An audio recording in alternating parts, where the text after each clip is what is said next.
My name is Becky Platt. I'm the Matron for Children's Services at Watford General Hospital. I've worked there for the best part of 15 years with a very short break, but went back and I'm glad that I did. Predominantly I'm a children's A&E nurse by background, but lots of acute care experience, and now I'm the Matron for Children's Services, which includes all the acute children's areas. So I've got loads of variety in my job, which I love. And I manage several teams, again, all very different, and I love that aspect and that variety. A really good day recently where I felt I'd done a good job. It was sad and emotional in many ways, but I felt that it was a good day because I felt that I'd helped somebody. I spent a lot of time with the mum of one of our long-term patients. He's a child who I've known pretty much since birth. He's 8 now. He's got complex medical needs. He spends a lot of time in with us, and things were changing for him, and we needed to start looking at end-of-life care for him. Not because it was necessarily imminent, but just because things were changing and felt we needed to make some plans, and I knew that it was going to be a difficult conversation with this mum. And she'd had a real blow up the day before. She got really angry about something, and she behaved quite inappropriately on the ward. And so I took her for a cup of tea, and we talked about that, and I said, you know, that's not okay. I kind of had to challenge her on that a bit, but I've got a good relationship with her over a long time, and it relies on absolute honesty, and she can say some things to me sometimes that haven't gone well, and that feels quite difficult, but we get through it. And then I said, look, I think that a lot of the reason that happened is because things are hard for you. And so your emotions are really close to the surface at the moment. And I think that part of the reason for that is that there's an elephant in the room. And I want to start thinking about what the end's going to be like. And we just talked about it a little bit. She said, I said, I know, but I'm just not ready. And she said, she told me some things that she wanted for him that he hadn't had yet. And one of those things, she said to me, I wanted him to laugh more. He's only just learnt to laugh.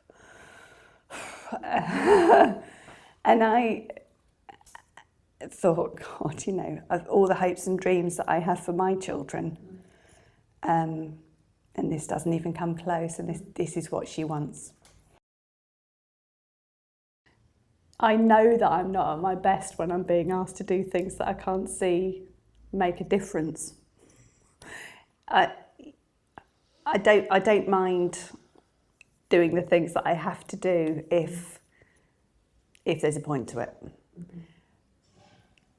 Mindless box ticking is not something that I'm good at, and I think when rules get in the way of doing the right thing for patients, I'm not good at that. Clearly there's a professional boundary there, isn't there? But I think it's right and good to give some of myself to them as well. Sometimes, you know, a bit of context. You know, yeah, I've been there, you know, I understand that. I've got kids as well. Sometimes it's important just, you know, to be very professional and just to be the role. But actually, I need to be human in order to be able to do my job properly, I need to be able to give a bit of me to it. Actually, what keeps me there is the people. I've got some really key relationships there that I was going to say they're like friendships. In some ways, they're more like family than friendships, some of those people, because I've spent so much time with them. We've been to hell and back sometimes with them, in the most challenging situations, literally life and death situations, where you feel like you're up against it, you don't know what's going to happen, and you're all pulling together, and those bonds are so strong. They're the people that really understand what it means to do the jobs we do, because as much as my close friends listen and try to empathise, if they don't do it, they don't understand in the same way. So it's about shared understanding. It's about reliance on each other.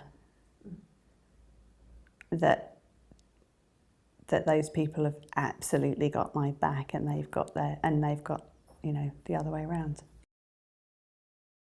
It's about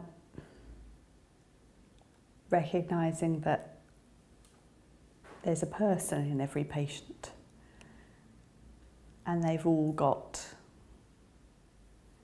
a set of experiences and a life that got them to this point, that we see a snapshot of their lives often. We see them maybe in one moment, but that's not all they're about. And so in order to be able to do the right thing for them, I need to recognise that, try to learn a bit about them if I can. And also recognising that if I do understand that, then not only will they get much more what they need, but I'll get more out of it as well. I think these days, the pressure that we're all under, the constant rush, the targets, all of that, and the fact that often we're still providing physician-centred care, aren't we, and some sort of one-size-fits-all model makes that difficult.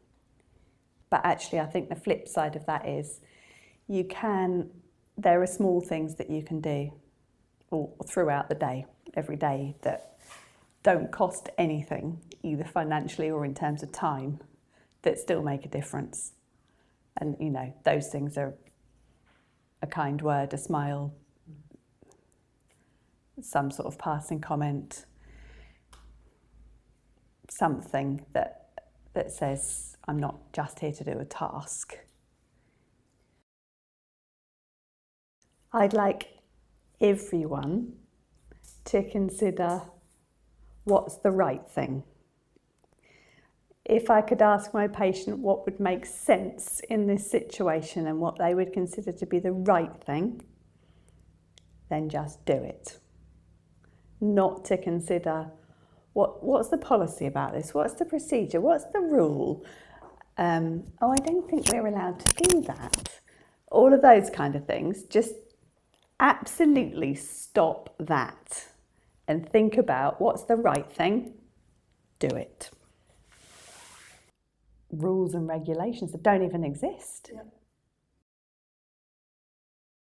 Senior people in the organisation need to understand what matters to patients, and so often I try to explain things to them about what's going on in my world and illustrate that with a patient story, because that does bring it to life.